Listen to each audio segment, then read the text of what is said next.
शुभविवाह या मालिकेच्या 23 जानेवारीच्या भागामध्ये अपूर्वाला घेऊन आता हॉस्पिटलमध्ये आलेले आहेत आणि अपूर्वावरती डॉक्टर उपचार करतायत किंवा अपूर्वाला ट्रीटमेंट चालू आहे. पण तितक्यात डॉक्टर बाहेर येत आहेत आणि ते आता एक मोठी धक्कादायक बातमी देत आहेत. शी इज नो मोर असं म्हणत आता डॉक्टरांनी मोठाच गहजप केलाय आणि त्यानंतर मग आता आकाश, भूमी, बलदेव सगळ्यांनाच धक्का बसलाय. बलदेव आता चांगलाच चिडलाय. डॉक्टर, ठिकाणावरती आहे का तुमचं डोकं? काय बोलताय तुम्ही? काय बोलताय? असं कसं होऊ शकतं? यावरती डॉक्टर म्हणायला लागतात, सर तुम्ही शांत व्हा. त्या इथे येण्याच्या आधीच गेल्या होत्या. आम्ही फक्त प्राथमिक उपचार करत होतो, पण नाही, त्या ऑलरेडी इथे येण्याच्या आधीच गेलेल्या होत्या. आता बलदेववरती तर आभाळ कोसळलेला आहे आणि बलदेव मटकन खाली बसलाय. तोपर्यंत नर्सला टीव्हीवरची बातमी आठवलेली आहे. टीव्हीवरच्या बातमीमध्ये आकाश आणि भूमी हे जेलमधून पळालेले आहेत ही बातमी आता झाली होती आउट आणि त्यामुळे आता इकडे नर्सने ती बातमी पाहिली आणि नर्सने पाहिले आकाश, भूमीला आणि ती विचार करते, एक कर्तव्यदक्ष नागरिक म्हणून माझं कर्तव्य आहे की मी पोलिसांना कळवलं पाहिजे. नर्स आता पोलिसांना कळवते की आकाश, भूमी हॉस्पिटलमध्ये आहेत, तुम्ही ताबडतोब इकडे या. इकडे तोपर्यंत मानसी म्हणते, काय ग ताई, हे सगळं काय झालं? यावरती भूमी सांगते, हे सगळं माझ्यामुळे घडलेलं आहे. म्हणजे खरं सांगायचं तर आता अपूर्वा ज्या वेळेला पहिल्यांदा आपल्या घरी आली ना, तेव्हा सुद्धा तिने आता जीव वाचवला होता, तो म्हणजे आपल्या क्षितिजाचा. आणि काल सुद्धा माझ्यावरती जी गोळी झाडली गेली होती ना, ती गोळी तिने स्वतःवरती झेलली. खरंच म्हणू, ती सेवियर होती, आमची सेवियर, पण आता ती आपल्यात राहिली नाहीये. मला आता खूपच मोठा धक्का बसलाय असं म्हणत हे दोघं जण बोलतायत आणि बलदेवचं दुःख आपल्यापेक्षा मोठं आहे असं म्हणत ते बलदेवला समजावतायत. बलदेवच्या जवळ जात आहेत, त्याला आता सांत्वन करण्याचा प्रयत्न करतायत. बरं, तोपर्यंत नर्सने पोलिसांना फोन केलाय की ताबडतोब हॉस्पिटलमध्ये या, इथे आकाश, भूमींना आता आहेत ते दोघं जण. असं म्हटल्या कारणाने पोलीस धावत पळत तिकडे आलेले आहेत आणि आकाश, भूमीला पकडण्यासाठी ते तिकडे आलेत. त्याच वेळेला अथर्व म्हणतोय, आकाश, अरे पोलिसांच्या गाडीचा आवाज आलाय आणि खूप सारे पोलीस लॉबीमध्ये बाहेर दिसत आहेत. मला काय वाटतंय, तुम्ही इथून पहिले पळा.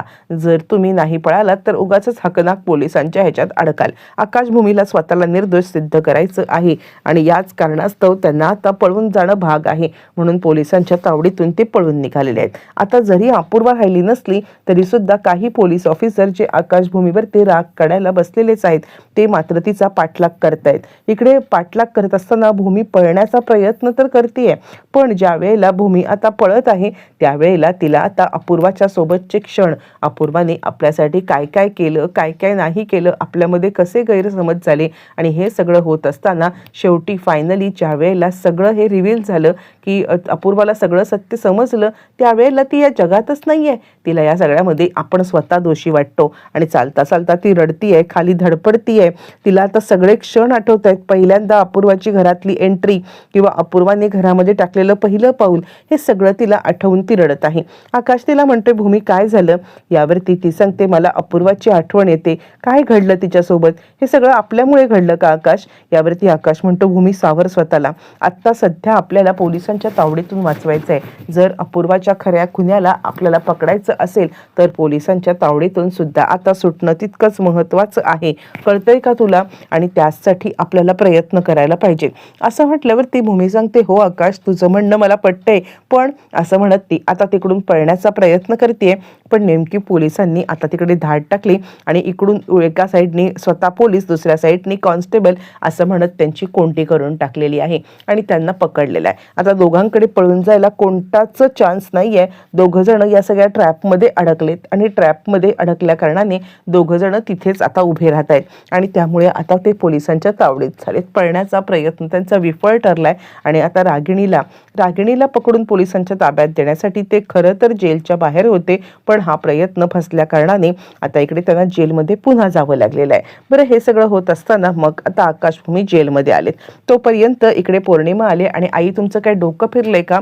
तुम्ही आपलं शस्त्र असलेल्या अपूर्वालाच का मारून टाकलं? यावरती ती म्हणते, वेळ लागलंय का मला अपूर्वाला मारायला? अपूर्वा आपल्याला मदत करणारं एक धारदार प्यादं होतं, पण मी त्याला मारेन कसं? अगं, खरं तर मी निशाणा साधला होता भूमी आणि तिची ती कार्टिक क्षितिजा त्यांच्यावरती, पण ही आली ना मध्ये त्यांना वाचवायला. मला कळतच नाहीये की हे कसं काय घडलं, पण माझं पण चुकलं. एक गोळी अपूर्वावरती झाडली होती ती खाली पडल्यावरती दुसरी गोळी ह्या दोघींच्या वरती माय लेकीवरती झाडायला पाहिजे होती, जेणेकरून त्या दोघी जणी राहिल्याच नसत्या. माझंच चुकलं. पण खरं सांगू का, अपूर्वा गेली ते एक प्रकारे चांगलंच झालं.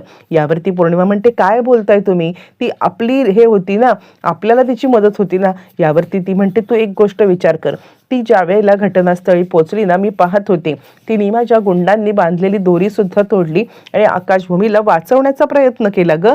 आकाशभूमीला खाली काढलं आणि त्यानंतर मी क्षितिजावरती गोळी झाडत होते, ती गोळी स्वतःवरती घेतली. म्हणजे ह्याचा अर्थ तुला कळतोय का, ती आता पलटली होती. आपल्याला वापर करण्यासाठी तिचं आता काही हेच राहिलं नव्हतं. तिला कदाचित सत्य समजलेलं होतं की मी जिवंत आहे एक, आणि दुसरं म्हणजे तिच्या आई वडिलांना, म्हणजे तिच्या वडिलांना जे काही आत्महत्या करायला प्रवृत्त केलंय ते मी केलंय, मी आणि अभिजितने.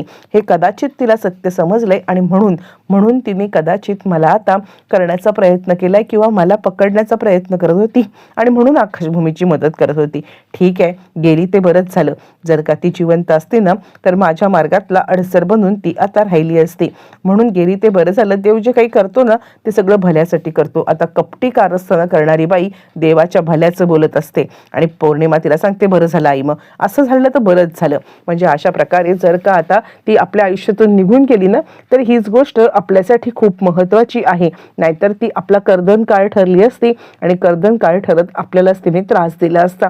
असं म्हणत हे सगळं बोलणं चालू आहे. फायनली आकाशभूमीला जेलमध्ये पुन्हा आणण्यात आले आणि दोघं जण खूपच अस्वस्थ आहेत. भूमीची तर कंडिशन खूपच खराब आहे. तिला आता चक्कर आली, ती खाली पडले आणि त्यावरती आकाश तिला समजवतोय, अगं भूमी काय झालं, तू असं का करते, स्वतःची काळजी घे.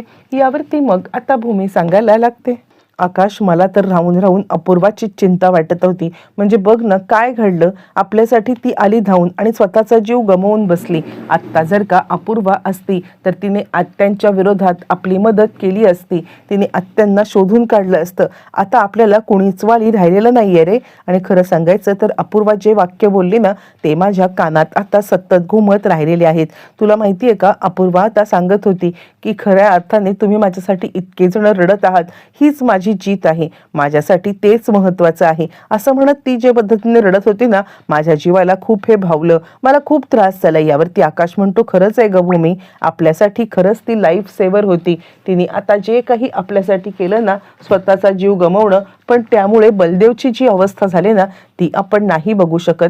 यावरती भूमी म्हणते खरंच आहे रे आकाश, मला सुद्धा या गोष्टीचं खूपच हे वाईट वाटतंय. आपल्यामुळे बलदेव दादा एकटा पडलाय. बाकी अपूर्वा कशीही वागत असली ना, तरी तिचं प्रेम होतं रे त्याच्यावरती, ती त्याच्यासाठी जीव टाकत होती. मग असं असताना सुद्धा आता त्या दोघांची ताटातूट झाली आणि त्याला कारणीभूत कुठेतरी आपण ठरलो.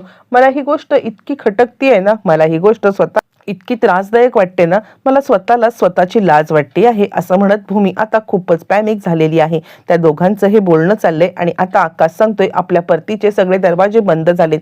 म्हणजे बघ ना, आत्तापर्यंत आपल्याला वाटत होतं की अपूर्वाला सत्य समजलं तर ती आपली मदत करेल, तिला सत्य समजलं ग, पण तीच या जगातून निघून गेलेली आहे. आता आपल्याला वाली कोण, आपल्याला कुणी वाली राहिलेलं नाहीये. असं म्हणत दोघांची बोलणी चाललेत आणि आपण आता कशा पद्धतीने या सगळ्यामध्ये हे करायचंय किंवा कशा पद्धतीने आपण आता पुढे सर्वाइव्ह करायचंय, तिला काही कळायलाच मार्ग नाही. रागिणीला कसं पकडायचंय, समोर सगळी अंधारी दिसते आहे आणि या अंधारीमध्ये खरं तर एक आशेचा किरण बनून गायकवाड येणार आहेत. कारण प्रेक्षकांनो, आता कमाल धमाल अशी परिस्थिती होणार आहे की आता गायकवाड यांनी अपूर्वाची जागा घेत इंडियामध्ये परत आलेत आणि परत येऊन ही केस आपल्या हातात घेणार आहेत. अजूनपर्यंत आकाशभूमीला याची कल्पना नाहीये, पण ज्या वेळेला कॉन्स्टेबल इकडे आता दोघं जण बोलत आहेत आणि त्यावरती तो सांगतोय खरं तर अपूर्वा मॅडमच्या जाण्यामुळे माझं पर्सनल नुकसान झाले. पर्सनल, तुला माहिती आहे का अपूर्वा मॅडम मला आता मोठ्या बहिणीसारख्या होत्या रे.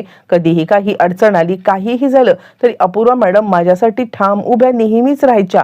कधीही त्यांनी मला असं एकटं सोडलं नाही रे. प्रत्येक वेळेला मला सल्ला द्यायच्या, प्रत्येक वेळेला मला सांभाळून घ्यायच्या. माझी नोकरी, माझं घर याच्यामध्ये सांभाळून घेण्यामध्ये जर कुणाचा वाटा असेल ना, तो अपूर्वा मॅडमचा. आणि मी तुला सांगतोय की ज्यांनी कुणी अपूर्वा मॅडमना मारले ना, त्या त्यांना तर मी आता सोडणारच नाहीये, मी त्यांचा सुद्धा बदला घेणार, असं म्हणत तो आकाशभूमीकडे रागारागाने पाहतोय. त्याला आता असंच वाटतंय की हे सगळं आकाशभूमीच्यामुळे झालंय आणि आकाशभूमीनेच अपूर्वाला संपवलंय. आणि त्यावरती दुसरा कॉन्स्टेबल त्याला सांगायला लागतो, हे बघ, कोण कुणासाठी थांबत नाहीये. आम्हाला कळलेलं आहे की आता ही केस आहेत ना, इन्स्पेक्टर गायकवाड घेत आहेत, म्हणजे ते इंडियामध्ये परत आलेत आणि आता या केसवरती ते काम करणार आहेत. असं म्हटल्यावरती एक आशेचा किरण आता आकाश आणि भूमी या दोघांच्या साठी आलेला आहे. आणि त्यानंतर त्या दोघांना आता गायकवाड आपल्याला 100% काहीतरी मदत करू शकतील अशी आशा निर्माण झालेली आहे.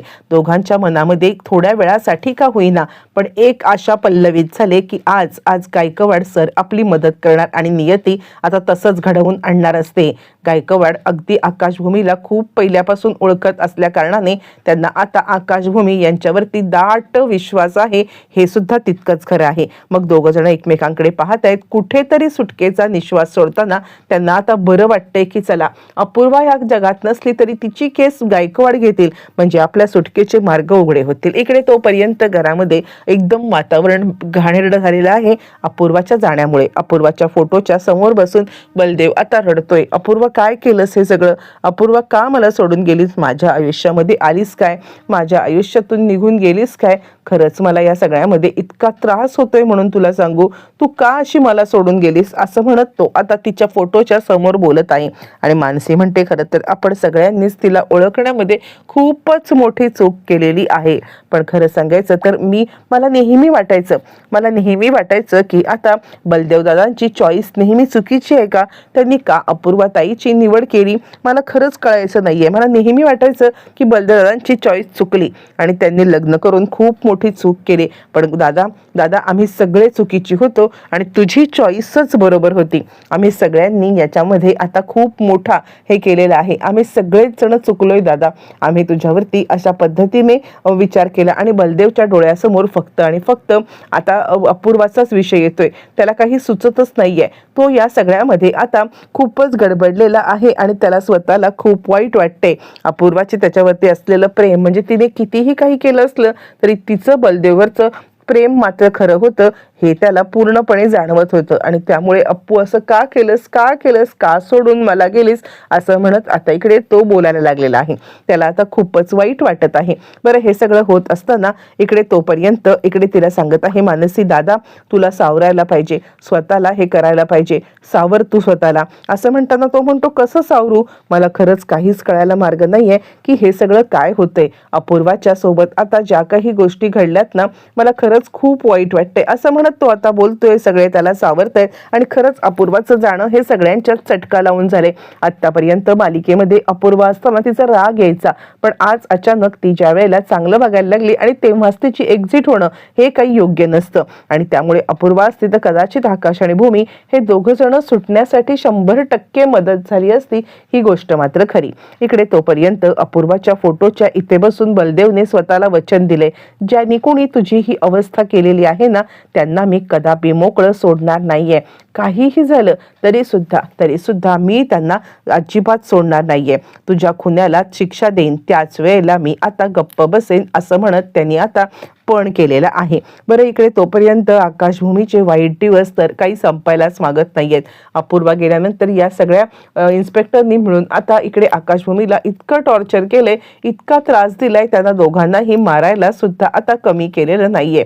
दोघं जण बेदम मार खात आहेत आणि त्याच वेळेला थांबा अशी गायकवाडांची धमाकेदार एंट्री झालेली आहे. गायकवाडांच्या एंट्रीमुळे खरं तर आकाशभूमी यांच्यासाठी आता एक संधी आलेली आहे, आपल्याला वाचवण्यासाठी म्हणा किंवा आपली बाजू मांडण्यासाठी. गायकवाड आल्यावरती या दोघांची बाजू आता ऐकून घेणार आहेत. इकडे तोपर्यंत बलदेव प्रॉपर्टीचे पेपर शोधतोय, कुठे आहेत. रागिणीने ते पेपर लंपास केलेत. इकडे रागिणी खाली उभी आहे बंगल्याच्या आणि तिला पौर्णिमा सांगते, आई वाट कसली बघताय, द्या सगळ्यांना पेटवून, एकच संधी आहे त्यांना पेटवून देण्याची. असं म्हणत आता ही रागिणी सगळ्या घरच्यांना संपवण्यासाठी पुढचं पाऊल उचलण्याचा प्रयत्न करणार आहे.